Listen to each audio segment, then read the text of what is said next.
22절 말씀입니다.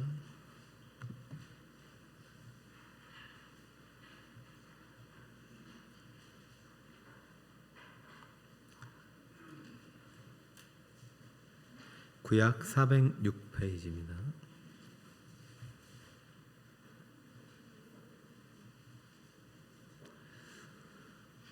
자, 한 절입니다. 우리 찾으셨으면 성경을 보시고, 없으시면 앞에 보시고 한 목소리로 시작. 오벳은 이셋을 낳고 이셋은 다윗을. 아멘. 자, 성경에 많은 나무의 구루가 있는데 이 성경 구절은 어느 숲에 속해서 이렇게 아름다운 열매를 맺었는지 성경 여행을 노래로 먼저 떠나보겠습니다. 박수 치면서. 창세기 출애굽기 레위기 민수기 신명기 여호수아 사사기 룻기 사무엘상 열왕기상. 자, 눈을 감고 아시는 분은 욥기 시편 아가 예레미야 에스 다니엘 호세아 요엘 아모스 오바댜 요나미가 나훔 하박국 스가랴 학개 스가랴 말라키. 오늘 읽은 룻기는 창세기 출애굽기 레위기 민수기 신명기 여호수아, 그 다음에 사사기. 굳이 그렇게까지 열심히 해주시니까 너무 감사하네요. 그 사사기 밑에 이렇게 달렸죠. 여러분, 우리는 이렇게 순서 따라 성경도 읽을 수 있어야 되고요. 여러분, 성경은 다양한 관점을 읽는데 지금은 숲을 여행하면서 읽는 거예요. 그래서 여러분, 제일 먼저 창조의 숲이 있고, 그 다음에 시족의 숲이 있습니다. 창조시대, 시독시대. 이것이 무슨 성경에 있냐면 창세기, 그죠? 그 다음에 이제 애굽의 노예시대의 숲이 있어요. 노예시대에 끝내고 홍해를 건너서 시내산까지 가서 시내산에서 이제 뭘 받냐면 계명을 받잖아요, 그죠? 계명시대. 근데 이 시내산에서 계명이 출애굽기 20장부터 10계명부터 40장 성막까지 받은 다음에 거기서 성막에서 하나님께서 무엇을 주셨어요? 레위기까지가 이제 계명시대가 되는 거죠. 그 다음에 이제 레위기, 그 다음 뭐죠? 그렇죠. 민수기는 이제 38년 동안 광야 여정을 이제 그린 것입니다. 시내산에서 모압 평지까지, 홍해에서 시내산까지가 2년, 시내산에서 모압 평지까지가 38년. 그래서 야영 시대라고 하는 것입니다. 자, 그런 다음에 이제 38년 끝무렵에 모압 평지에 가서 모세가 새로운 2세대 60만 군사들과 그 가족들에게 다시 신명기 5장의 10계명과 함께 율법을 선포하고 너희와 함께 하나님이 새 언약을 맺겠다 해서 언약을 갱신했다 해서 언약시대라고 합니다. 따라볼까? 언약시대. 이게 이제 신명기고요. 그 다음에 이 창세기, 출애굽기, 레위기, 민수기, 신명기를 가지고 모세의 5경의 율법을 가지고 말씀대로 주야로 묵상하고 그 가운데 기록한 것을 다 지켜 행하고 하나님과 함께 요단을 건너서 31전 31승의 이야기를 쓴 이야기가 정복시대에 우리 성경으로 여호수아 책이 되겠습니다. 여호수아 다음에는 뭐죠? 사사기인데, 자, 사사기 이렇게 어렵잖아요. 사사기는 순환시대를 합니다. 따라할까요? 순환시대. 순환시대는 사사기하고 방금 읽은 룻기하고 그리고 사무엘상 7장까지 사사시대입니다. 여러분, 성경을 좀 이제 대학생답게 읽어야 되겠죠? 꼭 대학생이라고 해가지고 또 수능시험 보려고 하지 마시고 오후 예배만 오시면 대학생이 되는 것입니다. 알았죠? 자, 이제 왜 순환시대가 사사기와 룻기와 사무엘상 7장까지인지를 알아볼까요? 지금 여러분은 천국 여행을 하고 있습니다. 예수를 믿는 순간부터 하나님이 통치하는 나라가 무슨 나라다? 하나님 나라예요. 여러분 안에 하나님이 계십니다. 그 하나님이 나의 목자시죠. 그러니까 우리가 이제 미래천국, 내세천국만 볼 게 아니라 지금 하나님께서 이 땅에서 다스리는 나라를 지금 볼 수 있는 눈이 열려야 되는데 그 눈은 성경을 통해서만 열릴 수 있는 거예요. 그런데 하나님께서 하나님 나라를 다스리는 4가지 요소가 있습니다. 첫 번째는 따를 거 땅, 왕, 백성, 나머지 하나가 이제 중요한 이제 요소인데요. 율법입니다. 여러분, 하나님 나라는요, 통치 수단이 율법이에요. 통치 원리는 뭘까요? 언약이에요. 알겠죠? 다시 한번, 통치 수단이 율법이고 통치 원리는 언약이다. 약속을 맺는 겁니다. 그 약속을 누구랑 맺느냐? 왕 대신 하나님과 백성 간의 약속을 맺는데 그 약속의 가장 중요한 요소가 땅이라는 얘기예요. 다시 한번, 땅, 왕, 백성, 율법. 그러니까 통치 수단이 율법인데 율법을 잃어버린 시대가 바로 순환 시대가 되는 것입니다. 자, 율법을 크게는 구약이라고 하지만은요, 작은 의미로는 창세기, 출애굽기, 레위기, 민수기, 신명기까지가 율법이에요. 더 정확하게 가면 출애굽기 절반, 레위기, 민수기 절반, 그 다음에 신명기예요. 나머지는 스토리이기 때문에. 그러나 우리는 5가지 이야기를 모세가 기록한 율법책으로 여기고 여호수아는 이 5가지의 기록물을 가지고 요단을 건넌 것입니다.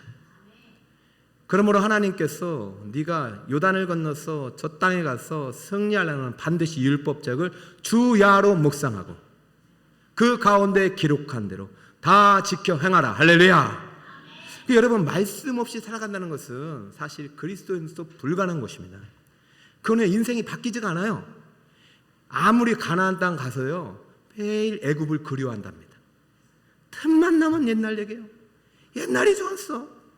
옛날 남편이 좋았어. 아, 그런 건 없죠? 옛날이 좋았어. 여러분, 그런 거 없어요. 여호와는 나의 목자시니 그가 나를 푸른 초장과 실만한 물가로 인도하시는 도다. 미완료입니다. 아직 안 끝났어요. 우리 더 좋은 땅이 있어요. 더 좋은 미래가 있고 그 미래의 끝은 천국인 거예요. 그러니까 여러분, 지금부터 천국을 누리지 못하는데 어떻게 천국을 누릴 수 있어요? 옛날이 좋아요. 그런 거 없어요. 여호수아는요, 저 5권의 책을 가지고 하나님의 월드비전이 뭡니까? 밑에가 월드비전입니다. 읽어볼까요? 시작. 제사장 나라와 거룩한 언약 백성이 되는 것입니다. 나라가 되려면 땅이 있어야 하는데 하나님의 통치의 가장 중심에 가나안 땅을 삼은 거점을 내가 여기서부터 나라를 통치하겠다. 가장 중심에 하나님의 말씀의 언약궤가 있는 성막을 중심으로 나는 통치하겠다. 너희들은 나의 제사장이 되고 너희들 나라의 제사장 나라가 되고 너희들 나라의 제사장 백성이 되거라. 거룩한 나라가 되리라. 여러분, 지금 하나님께서 한 나라 민족을 택해서 세계를 경영하시고 통치할 계획을 세우시고 지금 가나안 땅에 들여보낸 것입니다. 그럼 가장 중심에 하나님의 통치 원리는 뭐가 있어야 된다? 말씀의 법이 있어야 되는 것이죠. 근데 이 말씀의 법을 가지고 승리했던 사람이, 대표적인 사람이 여호수아예요. 그래서 7년 전쟁과 그다음에 정착까지 여호수아가 몇 살에 죽었을까요? 110세에 죽을 때까지. 그가 부름받았을 때가 이제 지도자가 됐을 때가 80이 넘었습니다. 그러니까 30년 동안은요, 정착하면서 상당히 하나님의 말씀대로 통치되니까 그 땅에 있는 백성들이 덤비질 못했어요. 근데 문제는 여호수아와 그 세대가 죽으면서부터 시작됩니다.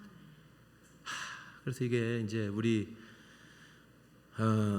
저는 이제 우리 교역자님들 봐도 사실 저는 예전에 승리하는 방정식이 있었잖아요. 근데 시대가 다 바뀌고 세대가 바뀌니까 청중이 달라졌기 때문에 계속 갱신하는 거예요. 지금 모세가 시내산 오냐, 그다음에 또 모압 오냐, 그래서 이제 모압 편. 그리고 또 이제 여기서 세겜 언약이 왜 나오냐면은 또 세대가 또 바뀌는 거예요. 30년 지나니까 전쟁을 알지 못하는 세대가 다 바뀌어버렸어요. 그럼 저는 대한민국이 이제 분기점이 있다고 봐요. 지금 이제 전쟁을 아시는 분이 다 사라져요.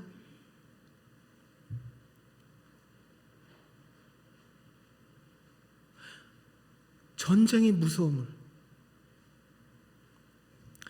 자, 문제는 이때까지만 해도 하나님 말씀이 최고였어요. 근데 무슨 현상이 일어나냐? 이 말씀이 점점 희미해지고 사라지기 시작한 것이 사사시대입니다. 왜 그러느냐? 자, 말씀의 법궤가 성막에 있었는데 이동할 때마다 이 사람들은 이 성막 중심으로 이동했잖아요. 주둔했을 때도 성막 중심으로 레인이 쫙 포진하고 그다음에 12지파가 딱 해서 이동할 때도 쫙 앞에 유다부터 출발하고 전쟁할 때는 그냥 언약궤가 먼저 쫙 나가서 싸우고. 그런데 언제부턴가요? 길갈에서 이 성막이 있다가 실로로 갔다가 상당히 오랫동안 있었거든요. 사무엘 상하까지, 사무엘 사사시대에 다윗이 있기까지. 그런데 실로에서부터 마지막 사사인 엘리 시대에 두 아들 시대에 저 법궤가 전쟁터 갔다 블레셋에 뺏겨버립니다. 자, 왜 뺏겼느냐? 그때부터 왜 뺏겼느냐? 하나님이 법궤 안에 십계명을 두고 말씀의 법전을 같이 두었는데요, 안 지키니까. 여러분, 성경을 주셨는데 안 읽으면 이게 있을 필요가 있어요, 없어요? 없잖아요. 아직도 1년에 6억 권 정도가 발행된다고 그래요. 제가 확인은 못했지만 세계 최고의 베스트셀러입니다. 근데 여러분, 하나님은요, 많이 팔리는 걸 원치 않아요.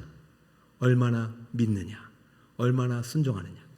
자, 저 때부터 법궤가 언제부턴가 사라져가지고 법궤를 다시 뺏어온 왕이 오늘 여러분 시편 23편의 주인공인 다윗입니다. 이야, 오늘 다 얘기는 못했지만은 다윗 시대가 400년이 열려요. 근데 사사 시대가요, 400년의 암흑 시대를 다윗이 끊어버려요. 가게 저주 없어요, 여러분. 여러분이 지금 끊을 수 있습니다. 저주에서 축복으로, 불행에서 행복으로. 할렐루야. 예수를 믿는 순간 행복의 시대가 열리는 것입니다. 사사 시대는 다른 거 없어요. 하나님 말씀이 사라지고 들리지 않던 시대. 자, 이제부터 사사 시대를 배워볼까요? 사사 시대는 실패를 통해서 배우는 하나님의 교훈입니다. 자, 한번 읽어볼까요? 시작. 그렇죠. 여러분, 여호와는 나의 목자심을, 아멘입니까? 그 주님께서 우리가 사망의 음침한 골짜기에 가고 싶은 사람이 어디 있어요?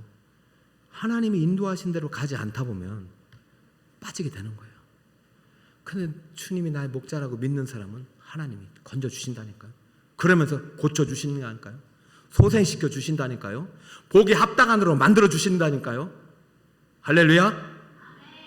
자, 이제 사사시대는요, 실패 이야기지만 여러분 가장 잘 배울 수 있는 건 실패 속에서 가장 잘 배워요. 실패는요, 절대 하나님의 쉼표래요. 그러니까 여러분 실패했다고 마침표를 찍지 말래요. 실패를 통해 잠시 배우는 시간이래. 너희들 잠깐 배우자. 이러면 안 되지? 다음번에 그렇게 하지 마라. 그 이야기들을 지금 하고 있는데, 사사기의 큰 골격과 룻기를 배우고, 오늘 사사기에는 사사가 몇 명 나오시죠? 12명이 나옵니다. 여러분 알고 계시죠? 사사의 12명 이름을 여러분 기억했으면 좋겠고, 그 핵심 주제가 있어요. 항상 모든 주제는 예수님이지만 그 예수님을 위해서 권마다 주제가 있단 말이죠.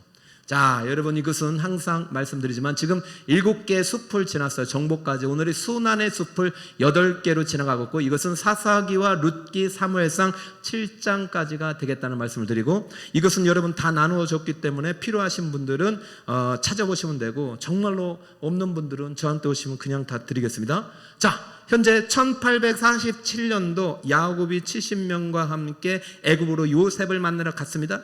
그러나 그때부터 거기에 정착을 시작해서 70명, 200만이 될 때까지 400년이 걸렸는데, 400년 동안 압제 속에서 다시 탈출한 이야기가 1447년입니다. 출애굽이 1447년, 실제로는 46년이라고 말하지만 여러분 그냥 숫자의 그 개념을 위해서 그런 것입니다. 자, 여기서부터 이제 40년 광야가 지나서 여호수아 시대가 열리는 것입니다. 40년 광야를 지나서 1407년, 맞죠? 그래서 7년 동안 전쟁에서 사사시대는 몇 년부터 시작되냐면 1400년대부터 시작된다고 보면 됩니다. 여러분, 어렵습니까? 자, 큰 흐름을 가져갔어요. 여러분, 하나님께서 아브라함을 택했을 때가 2000년대예요. 2166년입니다. 그러고 나서 이제 무슨 시대가 오냐면 야곱과 그 아들들의 시대가 오는데, 요셉이 죽었을 때가 1805년 정도. 이렇게 2000년대에서 지금 요셉이 시대가 지나서 이제 사사시대로 들어갈 때가 한 500년, 600년, 700년, 1400년대부터 사사시대가 시작됐다. 이 정도만 이해하시고, 사사시대는 1400년부터 한 350년 정도, 400년 가까이 어둠의 시대가 있었다. 여기서 사울까지 포함하면 400년 되는 것입니다. 자, 이거는요 계속 볼 거니까 어려워하지 마시고, 왜 사사시대에 어려움이 왔는가 봅시다. 세겜 땅이라는 것이 참 중요한 땅입니다. 여기는요 아브라함이 최초의 가나안 땅에 와서 세겜과 베델 사이에서 첫 예배를 드렸고, 그리고 나서 여기에 요셉의 뼈도 묻혔고, 그 다음에 야곱이 이 땅을 사실 세겜에서 삽니다. 그래서 이 세겜 땅이 성경에 있어서 상당히 중요한 땅인데, 이게 왜 또 중요하냐면은, 이게 언제 무슨 일이 있으냐, 그리심산과 에발산 때문에 중요해요. 따라볼까? 그리심산, 에발산. 사람들이 백성을 쫙 나눕니다, 하나님께서. 그리고 자, 그리심산에서는 하나님의 율법대로 지키면 하나님이 어떠한 복을 줄 것인지 신명기의 말씀을 선포하라, 이렇게 했어요.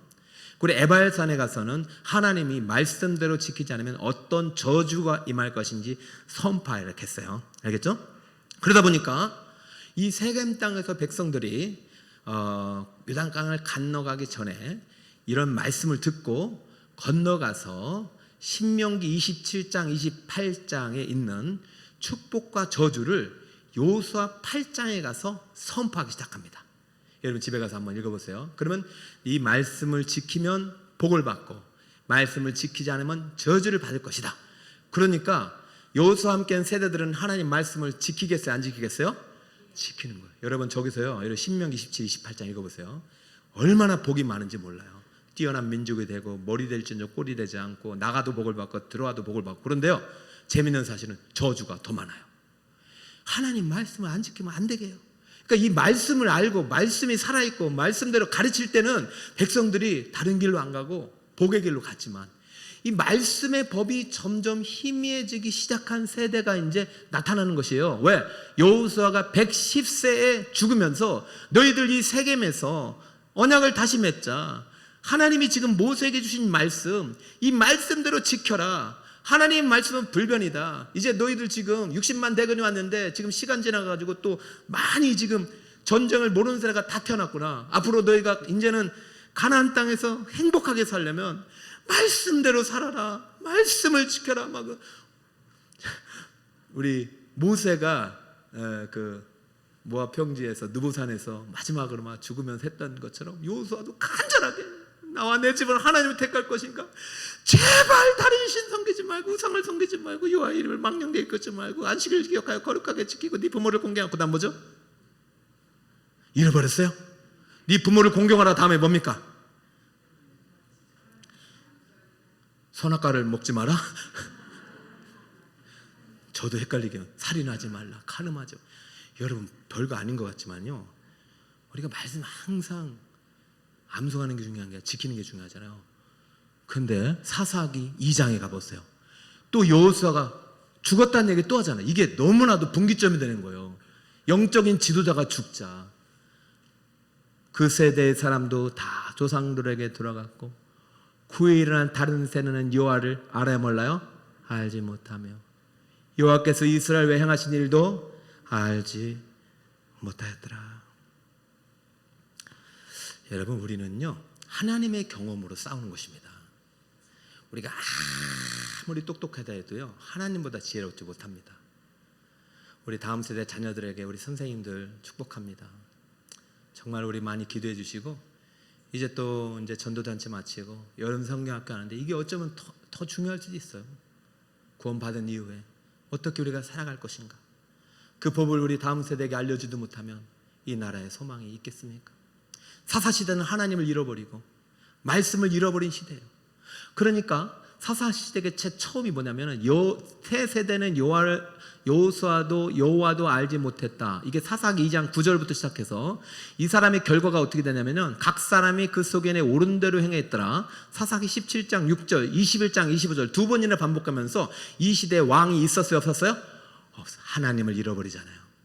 말씀을 잃어버리니까, 예배를 잃어버리니까, 하나님을 잃어버리니까 그 시대에 암흑이 온 겁니다. 어둠이 온 겁니다. 압제가 온 겁니다. 여러분 정말 전쟁 나면 사망의 음침한 골짜기 아니라 죽는 거예요.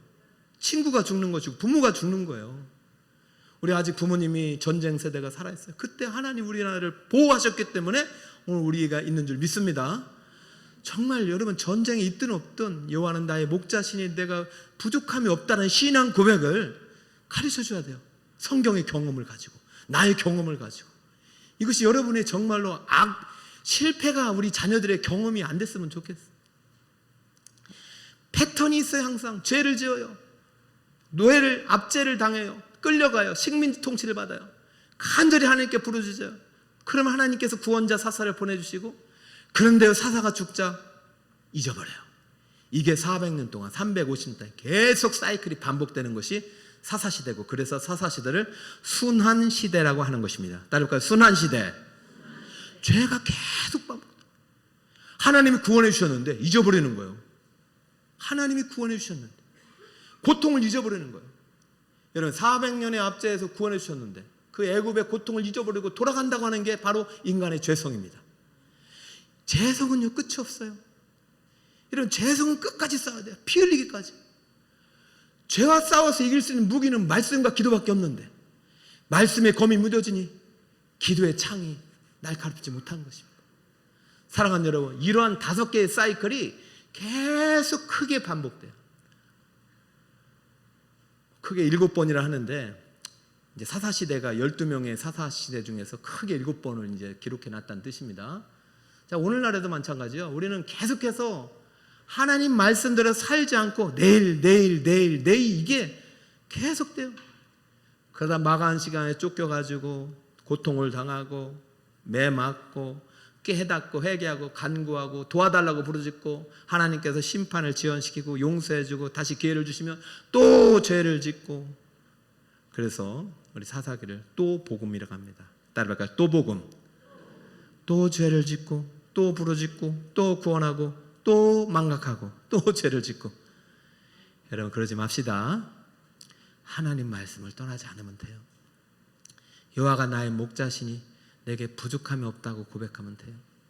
그가 반드시 여러분을 푸른 초장 실만한 물가로 인도해 주실 것입니다. 자, 여기 보니까 사사라는 뜻은요 원래 저지, 재판장이라는 뜻입니다. 따라할까요? 재판하다. 재판관, 행정관, 제사장, 선지자 역할, 지도자의 역할을 이때는 사사라는 말을 쓴 거예요. 그러니까 사실은 영적인 지도자가 될 수 있고 이때는 왕이 없었으니까 왕의 역할도 했고 선지자 역할도 복합적으로 했던 그런 직책이라고 할 수 있고요. 사사시대는 12명의 사사가 있었습니다. 몇 명이라고요? 자, 따라해볼까요? 온니엘, 에훗, 삼갈, 드보라, 기드온, 돌라, 야일, 입다, 입산, 엘론, 압돈, 삼손 총 몇 명? 그런데 사사기에만 12명이 있고 사무엘상 7장에 2명이 더 나옵니다. 따라할까요? 엘리, 사무엘 여기까지가 사사예요. 그 다음은 왕이란 직분이 생기는 것입니다. 그렇죠? 이해가 되셨죠? 자, 그래서 사실 사무엘의 2 아들도 있었고 엘리의 2 아들도 있었지만 공식적으로 사사로 인정을 못 받고 있고 드보라 시대 바락의 원내는 사사로 택함 받았지만 하나님께 버림받아요. 자기가 안 되겠다고 그러고 아비멜렉은 자기가 사사라고 하고 자 왼쪽을 대사사라고 합니다. 따라해볼까요? 대사사. 오른쪽을 소사사라고 합니다. 소사사. 통치기관과 대적들은 그냥 참고로 하시면 되고 대사사, 소사사는 사사기에 비중 있게 다루기 때문에 여기에 대부분의 죄의 사이클이 잘 드러납니다. 그러니까 이것을 통해서 절대 우리는 그의 사이클에 들어가면 안 되겠죠. 자, 그렇다면 이제 우리 제일 중요한 부분입니다. 왜 사사기를 주셨을까? 사사기는 이 질문을 던지는 거예요. 누가 우리의 왕인가?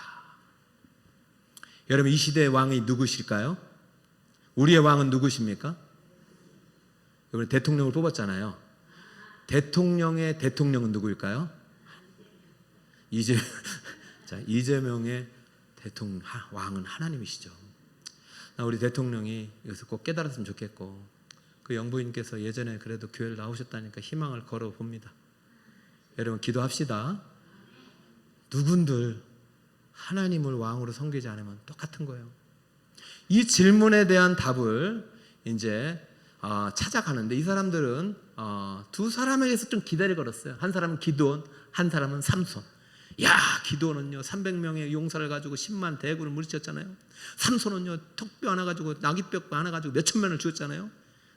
이 사람이 우리의 왕이 될 것이다 기대했는데 쫄망했어. 쫄딱 망했어요. 한 사람은 자식을 잘못 가르쳤어요. 아비멜렉이라는 자식이 말이죠 70명의 아들들을 다 죽이고 자기가 왕이 되려다 이 사람도 죽어버려요. 여기는 여자를 잘못 만났어요. 여자를 잘 만나야 됩니다. 감사합시다. 여기 오신 분들은 다 현명한 정말로 지혜로운 여자입니다.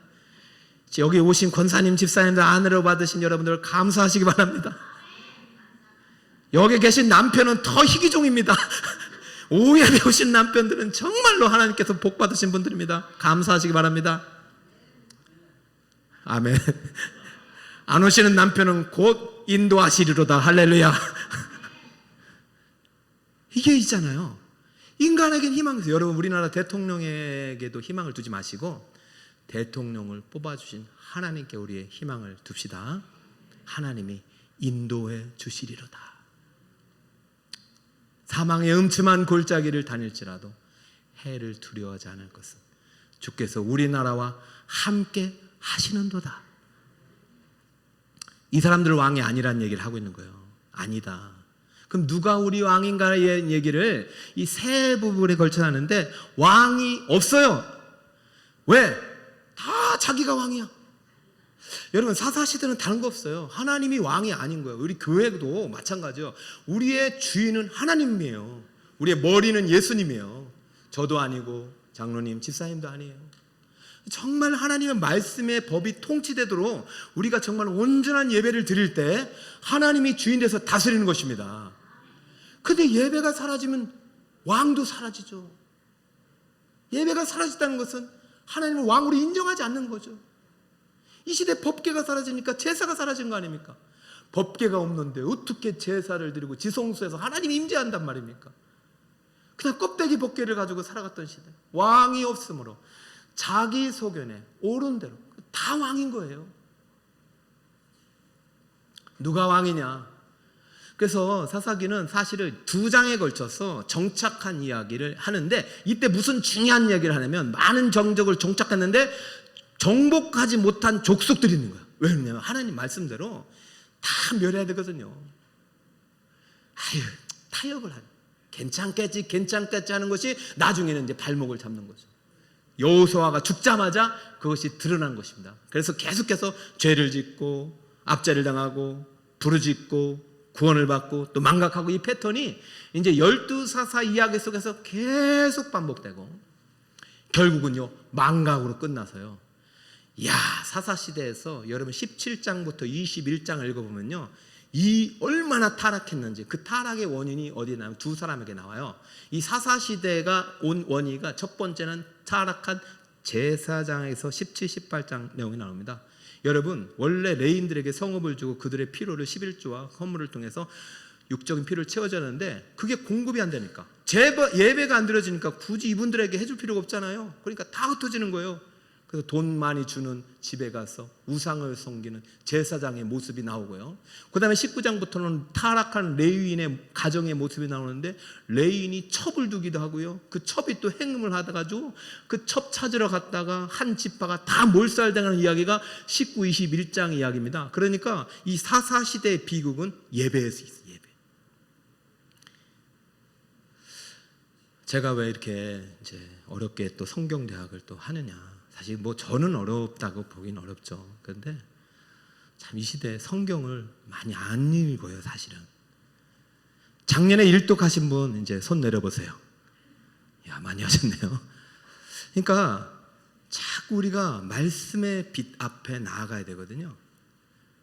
근데 제사장은 오늘날의 목회자를 말했고 레위인은 사실 오늘날의 그리스도인 아니겠습니까? 그냥 하나님의 예배를 말씀을 멀리하다 보면 어둠이 오는 거야. 그러면 누가 우리의 왕인가? 이 질문에 대한 답을 못 주는데 놀라지 마세요. 누가 왕인가에 대한 질문에 대한 답을 준 책이 있습니다. 그 책이 무슨 책이다? 창세기, 출애굽기, 레위기, 민수기, 신명기, 여호수아, 사사기, 룻기에서 주는 거예요. 룻기에서. 야, 아무도 답을 못 줬어요. 기드온, 삼손도. 그런데 이런 모를 이방 여인에게서 다 잃어버렸던 나오미의 가정에서 우리의 왕은 누구다? 이제부터 찾아오고. 자, 원래는 룻기는 보아스의 룻의 사랑 이야기로 시작하지만 이건 사실 사랑 이야기가 아닙니다. 하나님과 우리와 맺은 언약 이야기, 사랑 이야기예요. 보아스가 룻에게 베풀어진 인애는 하나님의 아들 예수님 우리에게 베풀으신 인애를 완전히 닮은 사랑입니다. 그래서 시편 23편 여호와의 자비와 주의 선하심과 인자하심이 정녕 나를 따르리라 할 때 그 인자하심이 헤세드인데 저 보아스 룻의 사랑이 헤세드예요. 그러니까 여기 모든 성경에 누가 포함되어 있냐면 예수님의 사랑이 포함되어 있는 거죠.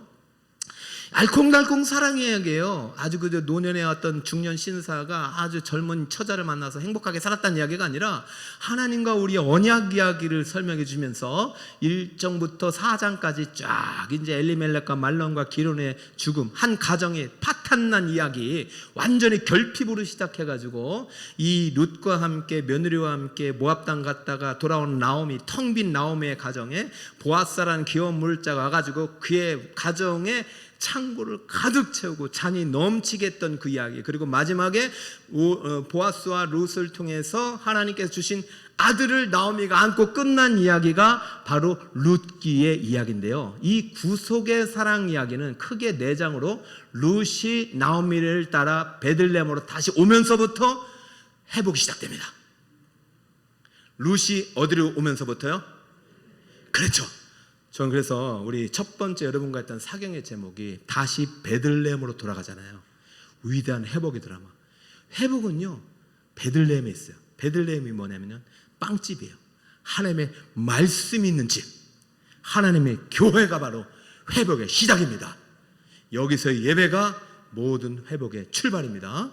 자, 그리고 여기 돌아와서 누구를 만나냐면 보아스를 만나고 이삭을 죽게 되고, 보아스를 만나서 결혼을 하게 되고, 보아스와 만나서 오벳을 낳게 되는데, 룻기의 결론, 우리가 오늘 읽은 본문입니다. 다 시작.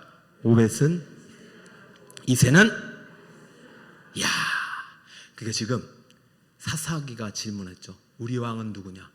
우리의 왕은 바로 다윗 왕이다.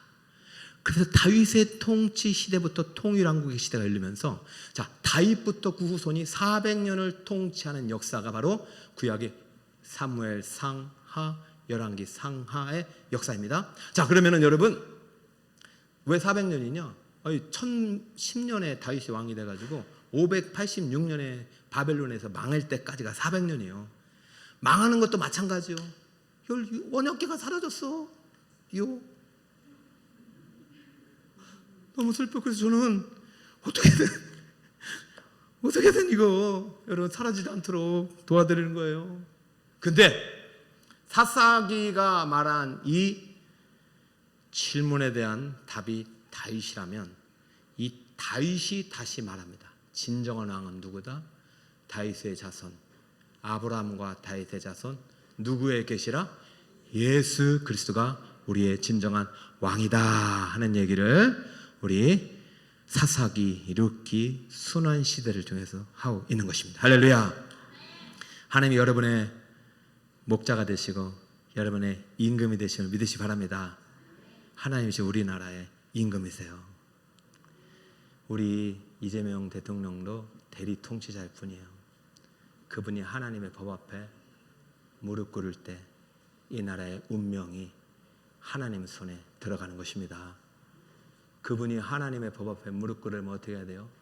제사장과 레위니 역할하는 교회 그리스도인들이 바로 살아야 됩니다. 예배자로 살면 돼요. 여러분, 이 문 밖에 나갈 때부터 우리는 예배자로 살아가야 돼요. 우리의 삶의 현장에서, 목장에서, 일터에서, 가정에서 하나님의 실존과 현존을 경험할 때 이 나라의 위정자들은 하나님을 두려워할 것입니다. 우리가 하나님이 우리나라의 왕이 되어 다스리는 제사장 나라가 되기를 축복합니다. 이렇게 성경은요 하나님 나라 이야기예요. 하나님 나라는 창세기에서부터 출발해서 저 애굽까지 끝나는 이야기지만 여기서부터 다시 압제에서 400년의 압제를 뚫고 나오는 거죠. 출애굽의 이야기가 바로 출애굽의 이야기가 있죠. 그러고 나서 그 시내산에서 율법과 함께 계명을 받죠. 레위기를 받죠. 그리고 이제 레위기를 받고 나서 이제 가나안 땅 가려다가 또 불순종해서 38년 동안 야영 생활을 하죠. 이게 민수기 아닙니까? 그러나서 이제 저 모압 평지에 가서 모세가 피를 토하는 설교 3편을 남긴 게 무슨 책입니까? 신명기잖아요. 그 신명기를 남기고 그리고 이 모세 오경이 완성된 책을 가지고 요단을 건너서 정복 시대를 열었던 사람이 여호수아죠. 근데 여호수아가 110세에 죽자마자 그 후세대가 하나님을 알지 못하고 하나님의 말씀을 잃어버리고 예배를 잃어버리자마자 순환 시대 죄의 사이클이 들어오죠. 그러나 이 죄의 사이클을 끊어버리는 왕이 사무엘과 더불어 다윗 왕이었으니 다윗은요 잃어버린 법궤를 찾아왔어요. 다윗 장막에 두고 날마다 하루에 7번씩 의로운 규례 위에 찬양했던 왕입니다. 그는 왕인지 목회자인지 모르겠어요. 그만큼 그는 하나님을 예배하는 것을 중시했던 그 다윗 한 사람 때문에 400년의 왕조의 시대가 열렸습니다.